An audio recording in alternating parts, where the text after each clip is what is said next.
High বন্ধুরা, আজ আমি মালপোয়া রেসিপি তোমাদের সঙ্গে শেয়ার করছি। পুরোটা তোমরা দেখো।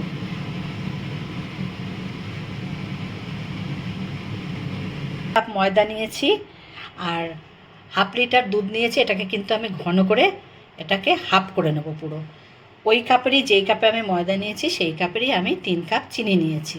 এখানে আছে আমার সাদা তেল, নুন সামান্য তো দিতে হয়, না দিলেও হয়। আর জয়িত্রীটা আমি পিষে গুঁড়ো করে নিয়েছি।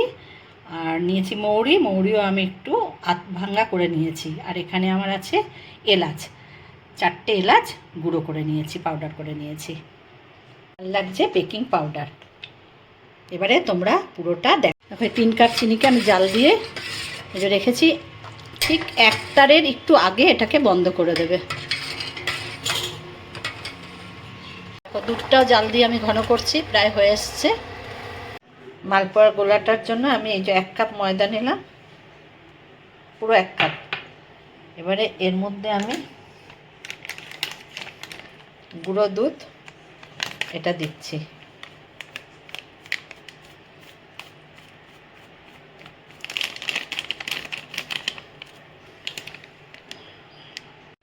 গুঁড়ো দুধটা আর ময়দাটা আমি ভালো করে মিশিয়ে নিয়েছি। এবারে আমি এই যে জয়িত্রী গুঁড়ো, মৌরি ভাঙা করে রেখেছিলাম, আর একটু এলাচ দানা গুঁড়োটা এটা দিয়ে দিলাম। আর দেবো 1 চিমটে নুন। নুনটা দিলে কি স্বাদটা আরও বেশি বাড়ে, সেই জন্য 1 চিমটে নুন দিলাম। বেকিং পাউডারটাও আমি 1 চিমটে দেখো এখানেই দিলাম। এবারে এটাকে আবার আমি মিলিয়ে নিচ্ছি।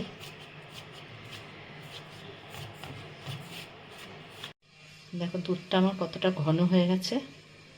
এবারে আমি গোলাটা বানাচ্ছি।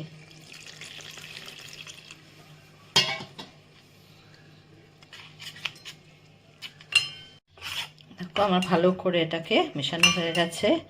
দেখো আমি কতটা ঘন করেছি।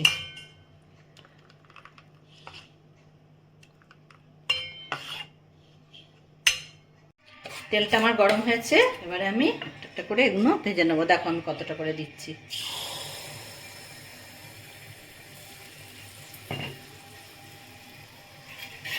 দেখো কত সুন্দর ফুলেছে। এবারে এটাকে আমি এই যে চিনির সিরকাটা যে করে রেখেছি এখানে আমি এটা দিয়ে দিলাম।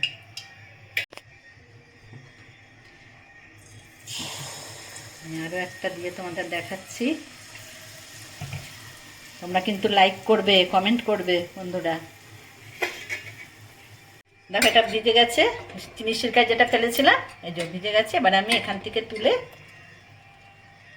এই যে এই প্লেটে রেখে দিলাম। দেখো আমি উল্টে দিয়েছি এটা। তোমরা বেল আইকনটা প্রেস করলে আমার সমস্ত নতুন পুরনো সব ভিডিও দেখতে পাবে। বন্ধুরা এরকমভাবে প্রত্যেকটা তোমরা রসে ভিজিয়ে প্লেটে তুলে নেবে।